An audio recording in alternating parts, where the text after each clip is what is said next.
그래서 예수를 믿는 것보다 더 큰 축복이 없습니다. 왜냐하면 예수님이 우리의 절대 희망이 되시기 때문인 것입니다.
받으실 말씀은 갈라디아서 3장 13절에서 14절까지 말씀입니다.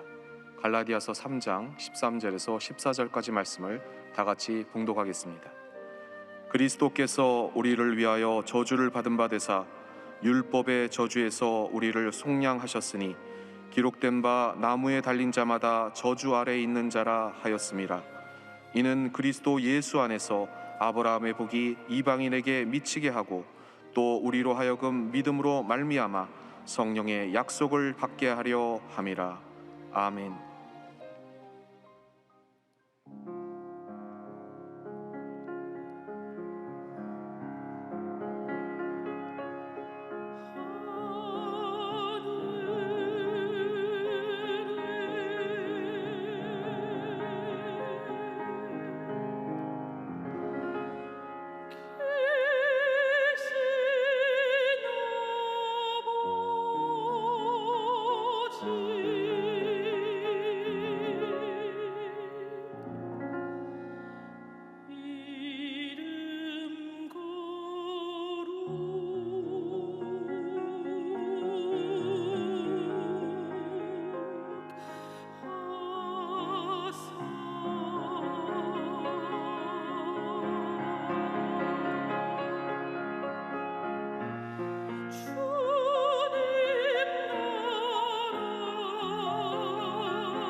할렐루야. 주님을 찬양합니다. 믿음으로 고백합니다. 오늘 우리에게 좋은 일이 일어납니다. 오늘 우리에게 좋은 일이 반드시 일어납니다. 믿음으로 고백할 때 믿음의 고백대로 되는 것입니다. 주여, 이 시간 우리를 성령으로 충만케 하여 주셔서 우리 마음에 성령의 불이 활활 타올라 넘치는 기쁨과 감사로 주님을 섬기게 하여 주시고 코로나19를 극복하고 승리해서 이제보다 더 나은 모습으로 우리가 나아갈 수 있도록 주님 도와주옵소서. 다 같이 기도합니다. 주여, 주여, 주여.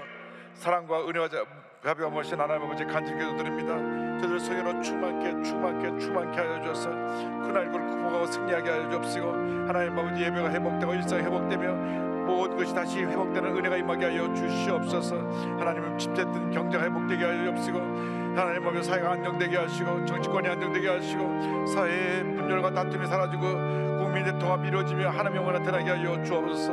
이 모든 중심에 우리 믿는 사람들이 있게 하여 주옵시고, 믿는 사람의 성령으로 충만하여 이 귀한 삶을 감당케 하여 주옵소서. 하나님 아버지 간절히 기도합니다. 코로나19로 고통당하는 영세 소상인들을 주님께서 붙들어 주시고 저들에게 꿈과 희망과 용기를 허락하여 주시며, 하나님 아버지 영적 침체 가운데 있는 모든 주님의 백성들을 다시 일깨워줘서 성령으로 충만, 말씀으로 충만, 은혜로 충만케 하여 주셔서 주님께서 주신 귀한 사명 감당케 하여 주시고 하나님의 영광을 나타나게 하여 주옵소서. 성령이여 오시옵소서.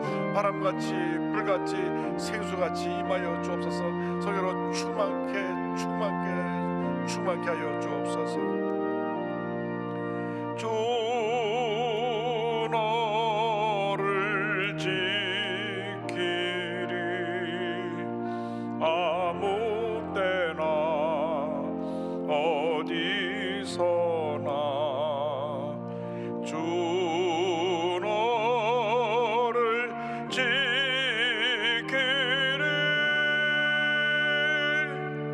늘 지켜주시리.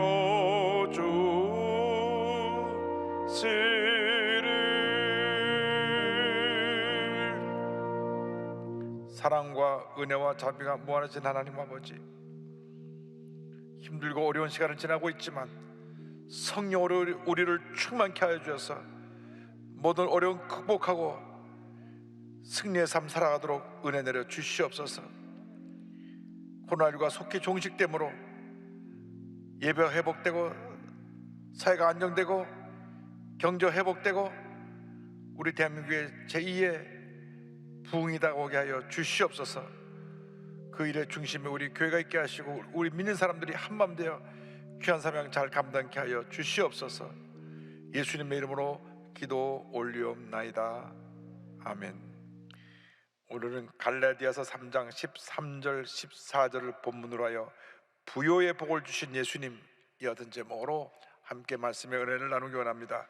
제목을 한번 크게 따라해 주시기 바랍니다. 부요의 복을 주신 예수님, 부요의 복을 주신 예수님.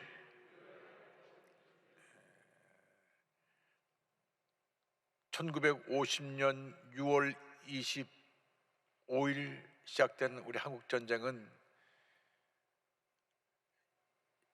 약 3년 가까이 긴 시간을 지내면서 온 한국이 초토화되고 잿더미가 되었습니다. 전쟁이 끝나고 난 그 모습은 정말 모든 것이 파괴되고 가난과 저주가 엄습한 사회로 변화되어 버리고 말았습니다. 많은 사람들이 절망 가운데 먹을 것이 없어 굶주려 가며 하루하루 살아가야만 했습니다. 제 어릴 때 기억을 보면 이렇게 많은 사람들이 먹을 것을 얻으러 다니며 동요하는 모습을 보았습니다. 손에 깡통 하나 들고 문을 두들기면서 먹을 거 남은 거 있으면 좀 달라고 했던 거지들이 참 많았던 것 같습니다. 그때 우리 예수 믿는 기독교인들에게 주어진 질문이 있습니다. 이 가난이 하나님의 뜻인가? 우리 예수 믿는 사람이 물질의 축복을 받고 잘 살고 잘 되는 것이 기복신앙인가 아닌가? 이러한 질문들이었습니다. 실제로 어떤 분들은 가난을 그냥 운명적으로 받아들이고 청빈한 삶을 살아야 된다, 가난도 하나님의 뜻이다, 그렇게 말씀한 분도 있고, 예수 믿는 사람이 잘 먹고 잘 살려고 물질의 축복을 쫓아가는 것은, 강조하는 것은 기복신앙이다, 이 같은 이야기를 하기도 했습니다. 이러한 질문에 우리 조영기 목사님께서 외친 말씀이 삼중 축복의 말씀입니다. 내 영혼이 잘됨 같이 내가 범사에 잘되고 강건하기를 간구하노라. 이 삼중 축복의 메시지가 70년대 80년대 온 한국을 휩쓸었습니다. 서대문에 구름대처럼 사람들이 몰려와 발디딤 없이 예배장소가 차고 넘치고, 예배가 끝나면 서대문 로타리가 교통이 마비되고, 다시 1973년도 여의도 시대를 열면서 이 희망의 메시지를 들으러 사람들이 구름대처럼 몰려왔습니다. 질병과 가난과 절망 속에 살고 있던 저들에게 영혼이 잘된 같이 범사되며 강건하게 되는 이 놀라운 축복은 꿈과 힘을 갖다 주었고, 너도 나도 교회로 가자, 교회로 가자, 수목교회로 가자. 그래서 저들이 구름대처럼 몰려와 말씀의 은혜를 받고 흩어져서 하나님의 가운데 열심히 일하고 있는 곳에서 하나님의 원하템으로 말미암아 복받은 생을 살게 된 것입니다. 예수님의 십자가 구원이 오직 영혼 구원에만 국한된 것이냐? 아닙니다. 예수님께서 십자가에서 다 이루었다 하실 때에 우리의 죄사함의 문제뿐 아니라 질병과 가난과 저주의 모든 짐을 짊어지시고 주님 돌아가신 것입니다. 가난과 저주를 짊어지고 돌아가신 예수님에 대하여서 고린도후서 8장 9절은 우리에게 말씀합니다. 우리 주 예수 그리스도의 은혜를 너희가 알거니와 부유하신 이로써 너희를 위하여 가난하게 되심은 그의 가난함으로 말미암아 너희를 부유하게 하려 하심이라. 그의 가난함으로 말미암아 너희를 부유하게 하려 하심이라. 너희를 부유하게 하려 하심이라. 할렐루야. 우리가 예수 그리스도를 우리의 구세주로 영접하게 될 때 영혼의 잘된까지 범사가 되며 강건하게 되고 생명의 때 풍성히 오는 은혜가 우리에게 임하는 것입니다. 이와 같은 축복이 우리에게 임하는 것입니다. 갈라디아서 3장 13절 14절은 말씀합니다. 그리스도께서 우리를 위하여 저주를 받은 바 되사 율법의 저주에서 우리를 속량하셨으니 기록된 바 나무에 달린 자마다 저주 아래 있는 자라 하였습니다.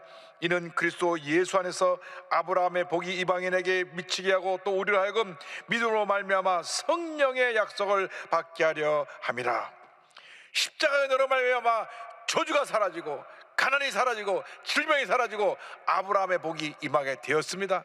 예수를 믿는 순간 이미 우리는 아브라함의 복을 받은 것입니다. 창세기 12장 2절 3절에 아브라함의 복을 이와 같이 자세히 설명합니다. 내가 너로 큰 민족을 이루고 내게 복을 주어 내 이름을 창대하게 하리니 너는 복이 될지라. 너를 축복하는 자에게는 내가 복을 내리고 너를 저주하는 자에게는 내가 저주하리니 땅의 모든 족속에 너로 말미암아 복을 얻을 것이라 하신지라. 할렐루야. 예수를 믿을 때 이 아브라함의 복이 우리에게 임한 것입니다. 예수를 믿는 순간 우리는 복덩어리가 된 것입니다. 우리를 축복하는 자에게 하나님이 복을 내려주시고 우리를 저주하는 자에게 하나님이 저주하신다고 말씀하신 것입니다. 이 놀라운 은혜와 축복을 받아 하나님의 영원히 살아가는 우리 모두가 되어야 할 것입니다. 우리가 큰 복을 받은 다음 베풀고 나누는 삶을 살아야 합니다. 이를 가리켜서 신고 거두는 법칙이라고 말씀합니다. 신고 거두는 법칙에 대해서 예수님께서 친히 말씀하셨습니다. 누가복음 6장 38절입니다. 주라 그리하면 너에게 줄 것이니 곧 후이되어 누르고 흔들어 넘치도록 하여 너에게 안겨주리라. 너희가 헤아리는 그 헤아림으로 너희도 헤아림을 도로 받을 것이니라. 섬김과 사랑 실천 운동은 초대교회 사역의 그 핵심이었습니다. 초대교회에서 두 가지 일에 모든 노력을 기울였습니다. 하나는 복음을 전하는 선교하는 일과 하나는 구제하는 일, 사랑 실천하는 일이었습니다. 그래서 교회 안에 일단 들어오면 배고파 굶주림 속에 사는 사람이 한 사람도 없었습니다. 특별히 교회에서, 세상에서 어디 의지할 데도 없는 고아와 과부, 그리고 떠도는 나그네들을 돌보고 섬겼습니다. 그래서 저들이 교회만 오면 이 같은 풍요로움의 복을 체험하게 된 것입니다. 사도행전은 이를 자세히 설명하고 있습니다. 2장 44절 45절입니다. 믿는 사람이 다 함께 있어 모든 물건을 서로 통용하고 또 재산과 소유를 팔아 각 사람의 필요를 따라 나눠주며, 4장 32절입니다. 믿는 무리가 한 마음과 한 뜻이 되어 모든 물건을 서로 통용하고 자기 재물을 조금이라도 자기 것이라 하는 이가 하나도 없더라. 34절 35절입니다. 그 중에 가난한 사람이 없으니 이는 밭과 집 있는 자는 팔아 그 판 것의 값을 가져다가 사도들의 발 앞에 두매 그들이 각 사람의 필요를 따라 나누어 줌이라. 할렐루야. 하나님의 축복을 많이 받은 사람들이 교회 와서 이 가진 것을 다 교회에 내놓고 가난한 사람들을 섬겼습니다. 그러니까 하나님께서 그들에게 더 복을 주시고 더 복을 주셔서 풍성한 가운데 더 많이 베풀고 살 수 있게 되었던 것입니다. 오늘날 교회의 이 모습이 많이 사라졌기 때문에 우리가 세상으로부터 비판을 받고 있는 것입니다. 초대교회가 세상으로부터 칭찬받고 박수갈채를 받은 이유는 이 같은 사랑의 섬김 때문이었습니다. 우리가 복 받았을 때 받은 복을 우리 주위에 불쌍하고 가난하고 병들고 소외된 자들에게 나누어 줘야 할 것입니다. 이 땅에 많은 고난에 처한 사람들을 우리가 예수의 사랑을 들고 나가야 합니다. 200만 다문화 가족이 있습니다. 4만 5천 탈북자 가족이 있습니다. 4만 5천 미혼모 가족이 있습니다. 또 전국 지역아동센터에 부모님 없이 자라는 수많은 아이들이 있습니다. 우리가 사랑으로 그들을 섬겨야 됩니다. 사랑으로 섬길 때 하나님의 은혜가 임하게 되는 것입니다. 몸에 장애를 가진 분도 우리가 섬겨야 되는 것입니다. 섬길 때 복이 임합니다. 하나님은 섬기는 자에게 더 많이 주시고 더 많이 주고 더 많이 주셔서 더 많은 섬김과 베품과 나눔을 할 수 있게 만들어 주시는 것입니다. 왜 미국이 오늘날 세계 최대 강대국이 되느냐? 기독교 정신에 의해서 세계 최대 강대국이 된 것입니다. 1620년 102명의 청교도들이 미국에 와서 무릎 꿇고 기도하고 미국 신대륙을 기독교 국가로 만들었습니다.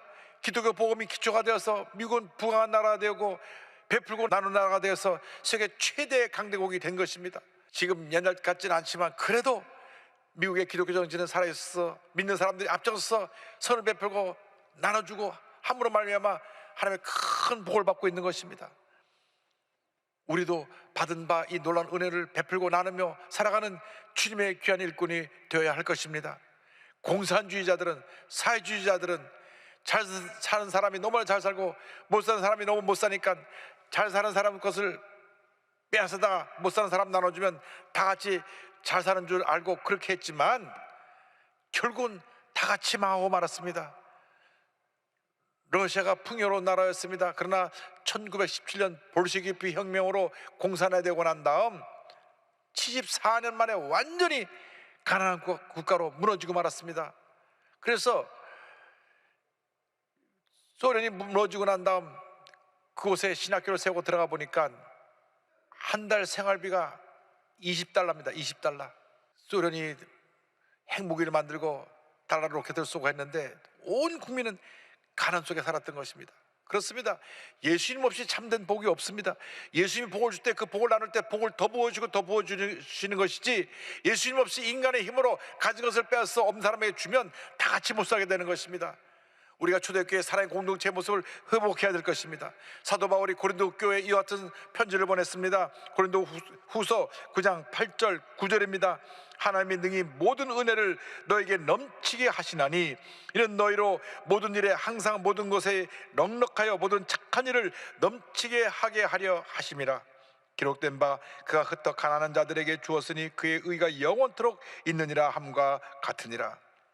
은혜를 넘치게 부어주셔서 항상 모든 일을 하는데 넉넉하게 우리에게 복을 내려주셨다고 말씀하고 있습니다. 우리가 베풀고 나면 더 주시고 더 주고 더 주셔서 넉넉한 은혜로 많은 사람들에게 사랑을 베풀 수 있게 되는 것이고, 그래야 하나님 앞에 의롭다 칭함을 받게 되는 것입니다. 구약 잠언서에서도 곳곳에 이런 사랑 실천에 대해서 강조하고 있습니다. 잠언서 3장 27절입니다. 내 손이 선을 베풀 힘이 있거든 마땅히 받을 자에게 베풀기를 아끼지 말며 11장 24절입니다. 흩어 구제하여도 더욱 부하게 되는 일이 있나니 과도히 아껴도 가난하게 될 뿐이니라. 그렇습니다. 베풀고 나눌 때 더 부어주시고 더 부어주시고 더 부어주시는 것입니다. 우리가 신고 거두는 법칙을 통하여 하나님의 은혜를 체험할 수가 있는 것입니다.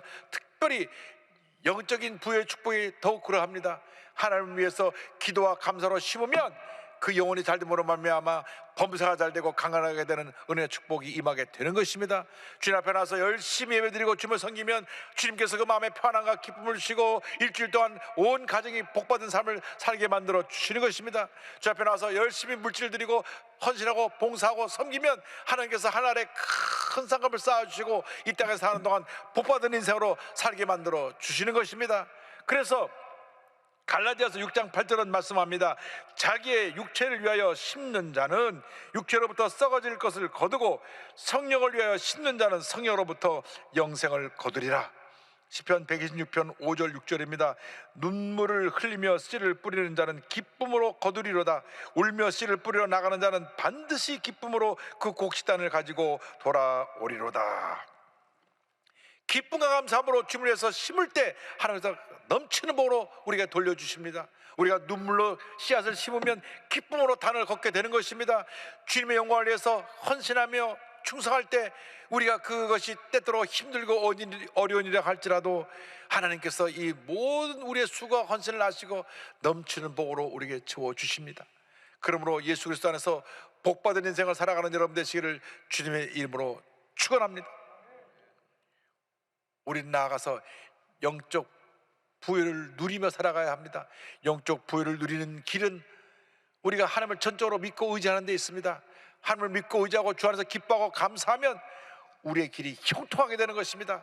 내가 내 힘을 믿고 의지하고 나가면 실패와 좌절의 연속이지만 주님을 믿고 의지하고 나가면 주님 안에서 기뻐하면 범사가 형통하게 됩니다. 시편 37편 4절은 분명히 우리에게 약속합니다. 또 야훼를 기뻐하라. 그가 내 마음의 소원을 내게 이루어 주시리로다. 주님을 기쁘시게 하고 주께 감사하고 주께 영광을 돌리면 우리의 소원을 이루어 주신다고 약속하셨습니다. 그런데 부여의 축복이 저절로 우리에게 굴러들어오는 것은 절대 아닙니다. 최선을 다하는 자에게, 부지런히 열심히 맡겨진 일에 충성하시는 자에게 하나님께서 복을 내려주십니다. 절대로 게으른 자에게 하나님께서 복을 주시지 않습니다. 우리는 하나님 앞에서 우리에게 주신 건강한 몸을 갖고 열심히 맡긴 일에 최선을 다해야 되는 것입니다. 최선을 다할 때 우리에게 부여의 복이 임합니다. 성경 시편 128편 1절 2절을 말씀합니다. 야훼를 경외하며 그의 길을 걷는 자마다 복이 있도다. 내가 내 손이 수고한 대로 먹을 것이라. 내가 복되고 형통하리로다. 수고한 대로 먹을 것이며 복되고 형통하게 된다고 말씀합니다. 하나님을 경외하고 최선을 다하는 삶을 사는 사람들에게 하나님께서 복을 내려주시는 것입니다. 회사에서 가장 부지런한 사람이 누구냐? 그 회사 주인입니다. 사장입니다. CEO입니다. 직원들은 정해진 시간에 와서 정해진 시간에 가서 월급을 받으면 되지만 회사 사장님은, CEO는 하루 24시간 아침부터 저녁까지 어떻게 하면 회사가 잘 될까 염려하고 걱정하고 또 온몸이 부서져라 일을 하고, 그래서 이 힘들고 어려운 때 회사를 발전시켜 나가고 회사가 잘 되게 만들어 나가는 것입니다. 어디나 잘 되는 회사는 그 회사의 CEO들이 그만큼 최선을 다하고 열심을 다하고 노력해서 그 같은 성공을 거둔 것입니다. 학교 선생님이 준비를 많이 해서 잘 가르치는 선생님하고 적당히 가르치는 선생님하고 아이들이 압니다. 전 선생님은 정말 말씀 하나도 놓치면 안 되겠다. 열심히 노트 적고 배우는 선생님인가 하면 전 선생님 왔네, 우리 놀자.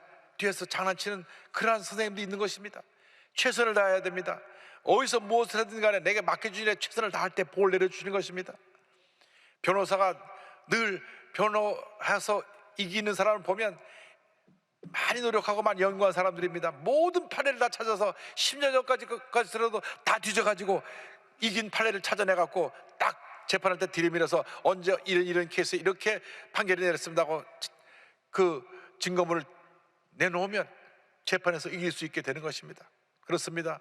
전문가는 자기 맡겨진 그 재능을 가지고 그것에서 최선을 다해야 합니다.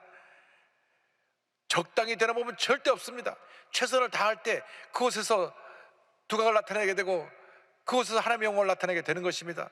예술하는 사람 그 자리에서, 운동하는 사람 그 자리에서, 사업을 하는 사람은 사업하는 그 자리에서, 의사 선생님은 병 고치는 그 자리에서 최선을 다해야 합니다.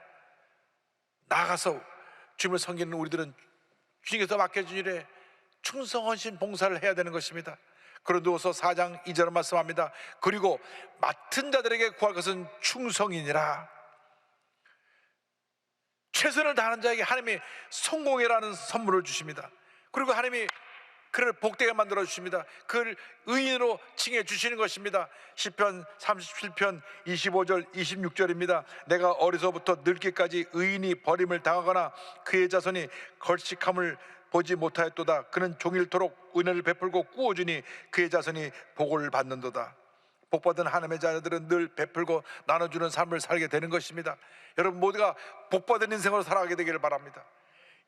맡겨진 일에 최선을 다함으로 말미암아 그곳에서 하나님의 영광을 나타내게 되고 하나님 앞에 귀하게 쓰임을 받아서 여러분의 일생이 행복한 일생 되기를 바랍니다. 복된 일생 되기를 바랍니다.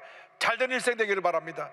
하나님이 함께 하셔서 복 주시는 일생을 살아가게 될 때 장차 주님 앞에 설 때 칭찬받고 큰 상급을 받게 되고 여러분이 이룬 그 모든 일들이 자선만대의 복으로 임하게 될 것입니다.